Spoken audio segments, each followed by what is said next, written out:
नमस्कार दोस्तों, मैं दीपक शुक्ला आपका स्वागत करता हूं आपके अपने YouTube channel A to Z banking information पर। दोस्तों, आज के वीडियो में हम आपको केसीसी यानी किसान क्रेडिट कार्ड यानी क्रॉप लोन के दो बहुत ही महत्वपूर्ण टॉपिक की जानकारी देने वाले हैं।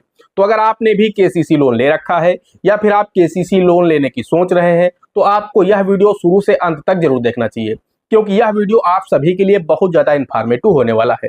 दो ऐसे पॉइंट होते हैं केसीसी लोन में जो किसानों को हमेशा परेशान करते हैं। किसान हमेशा उन दो पॉइंट को लेकर के कंफ्यूज रहते हैं और बैंक वाले भी उनके साथ पूरी जानकारी शेयर नहीं करते हैं, जिसकी वजह से किसान के मन में केसीसी लोन को लेकर के शंका बनी रहती है, डाउट बना रहता है और उन्हें 3% केसीसी की सब्सिडी का लाभ भी इसी वजह से नहीं मिल पाता है। तो अगर आप भी समय से अपने केसीसी लोन की अदायगी करते हैं, उसके बाद भी आपको केसीसी लोन में 3% की सब्सिडी नहीं मिलती है, तो आपको यह वीडियो शुरू से अंत तक देखना चाहिए। अगर आप इस वीडियो को शुरू से अंत तक देखते हैं तो निश्चित रूप से आपको भी केसीसी यानी किसान क्रेडिट कार्ड के लोन पर 3% की सब्सिडी प्रति वर्ष मिलने लगेगी। अब उसमें दो कौन कौन से टॉपिक जिनकी हम चर्चा करने वाले हैं, तो उसमें जो पहला पॉइंट है वो आप लोगों ने अक्सर देखा होगा कि जब आप बैंक जाते हैं, केसीसी लोन अप्लाई करते हैं, तो जब बैंक आपको केसीसी लोन सैंक्शन करता है तो बैंक आपको बताता है कि आपकी केसीसी की लिमिट 3 लाख रुपए है। ये मैं उदाहरण के लिए बता रहा हूं, हो सकता है आपका बैंक आपसे बोला हो कि आपकी केसीसी की लिमिट 1 लाख रुपए की है। तो अगर आपकी केसीसी की लिमिट बैंक आपको 1 लाख रुपए की बताता है तो बैंक आपसे बोलता है कि इसमें 10,000 रुपए क्रेडिट का बैलेंस छोड़ दीजिए, ताकि इससे फसल बीमा के चार्जेस हम काट सके, ब्याज लगा सके, अन्य जो भी चीजें हैं वो आपके खाते से चार्जेस वगैरह कट सके। 90,000 रुपए आप इस केसीसी खाते से विड्रॉल कर लीजिए। किसान मान जाता है, किसान 90,000 निकाल लेता है, उसे लगता है कि मेरी केसीसी की लिमिट 1 लाख रुपए है, मैंने 90 विड्रॉल कर लिया है। लेकिन किसान को शंका तब उत्पन्न होती है जब किसान अपनी इंतखाब निकलवाता है तो उसमें लिखा होता है कि आपकी जमीन पर फला बैंक ने आपकी जमीन को जो बैंक ने बंधक किया है वो 1 लाख नहीं, उसमें लिखा होता है 1.5 लाख रुपए।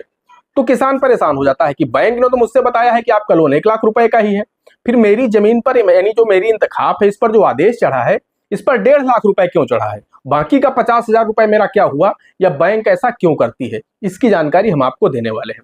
बहुत सारे मेरे दोस्तों के कमेंट्स आए हैं। अभी कल ही एक दोस्त का कमेंट आया है, उनका कहना है कि मेरी जो केसीसी की लिमिट है वो 3 लाख रुपए बैंक ने मुझे बताया है, मुझे बैंक ने बोला 2,90,000 रुपए आप विड्रॉल कर लीजिए, मैंने विड्रॉल कर लिया है। और उसके बाद मेरी जो इंतखाब है उस पर लिखा है कि आपकी जो जमीन है वो फला बैंक ने 4,30,000 रुपए के एवज में आपकी जमीन को बैंक ने बंधक किया है। तो कुल मिलाकर के बैंक लोन कम देता है, लेकिन आपकी जो जमीन होती है उस पर बंधक का जो आदेश चढ़ता है इतना अधिक अमाउंट क्यों चढ़ता है, ये बीच का पैसा क्या होता है। तो ये शंका हम आपकी दूर करने वाले हैं कि बैंक इस पैसे का क्या करता है, बैंक आखिर इतना बढ़कर के अमाउंट आपकी इंतखाब पर क्यों चढ़वाता है। दोस्तों, दूसरा पॉइंट ये है, आप सभी को पता है कि केसीसी लोन की 1 वर्ष के अंदर संपूर्ण अदायगी करने पर आपका जो भी ब्याज बनता है उसमें 3% की सब्सिडी मिलती है आपके 3 लाख रुपए तक के ब्याज पर।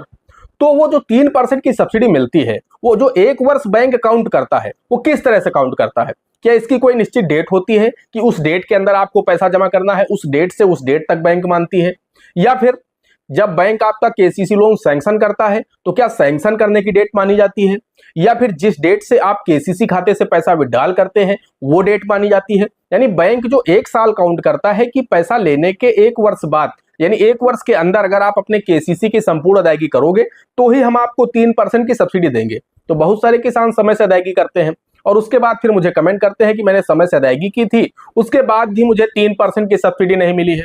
तो आखिर इसका क्या लफड़ा है, कौन सी कोई डेट होती है, या फिर केसीसी जब सैंक्शन होता है उस डेट से माना जाता है, या फिर जब हम पैसा निकालते हैं उस डेट से माना जाता है।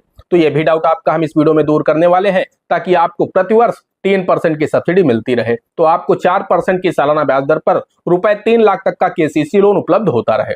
दोस्तों, अब आते हैं हम वीडियो के मेन पॉइंट पर। जो पहला टॉपिक है कि बैंक आखिर आपकी जमीन पर जो ज्यादा अमाउंट लिखता है वो क्यों लिखता है और पैसा आपको बैंक कम क्यों देता है। यानी आपकी लिमिट 3 लाख है, आपने 2.5 लाख रुपए निकाले, लेकिन आपकी इंतखाब पर लिखा है 4.5 लाख रुपए। बैंक ऐसा क्यों करता है?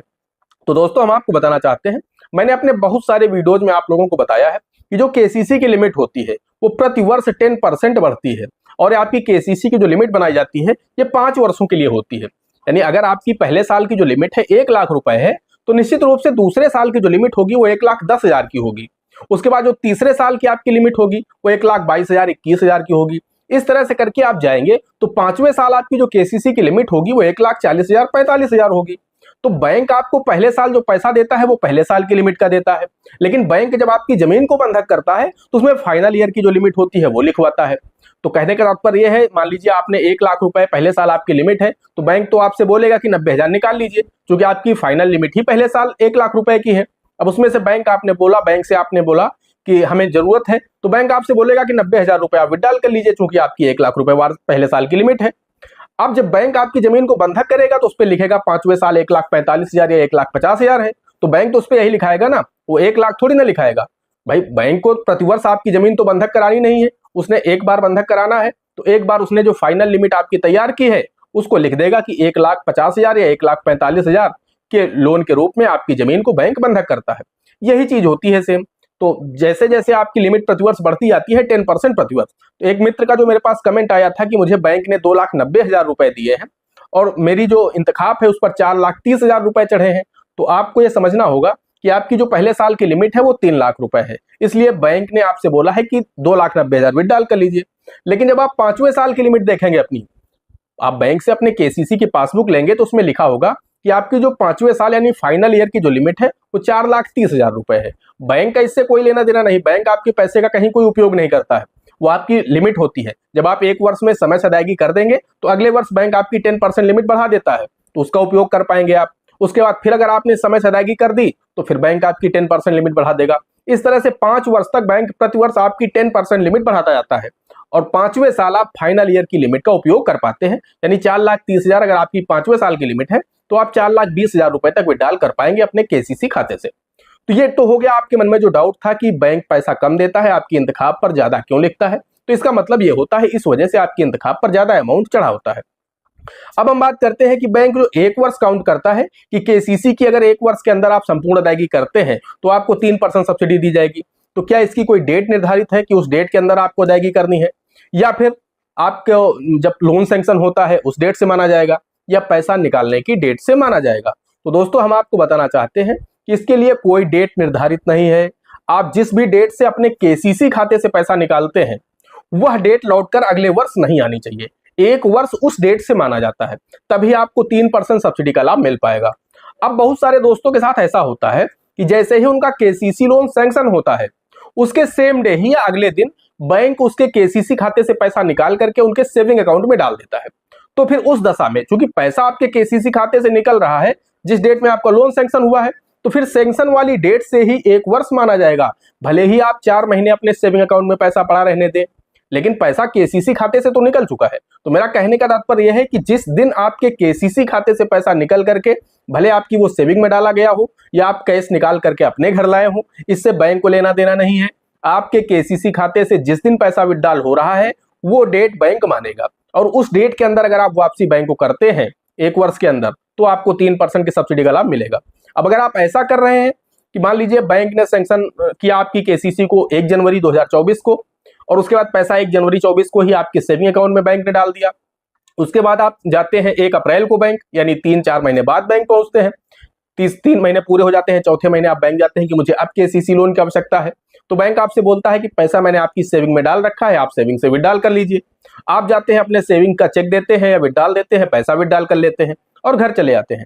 अब आपको लगता है कि मैंने केसीसी से पैसा तो निकाला है 1 अप्रैल 2024 को, तो मुझे हर हालत में 31 मार्च 2025 से पहले पहले जमा करना है, नहीं तो 1 वर्ष हो जाएगा तो मुझे सब्सिडी नहीं मिलेगी। बात आपकी सही है, लेकिन पैसा अब अगर आप 31 मार्च तक केसीसी में जमा करोगे 2025 तक तो आपको सब्सिडी नहीं मिलेगी, क्योंकि आपके केसीसी खाते से पैसा 1 जनवरी 2024 को निकल चुका है। तो आपको 31 दिसंबर 2025 तक ही आपको 31 दिसंबर 2024 तक ही अपने उस केसीसी खाते की संपूर्ण अदायगी करनी होगी, क्योंकि 1 जनवरी 2024 को पैसा निकला है आपके केसीसी से।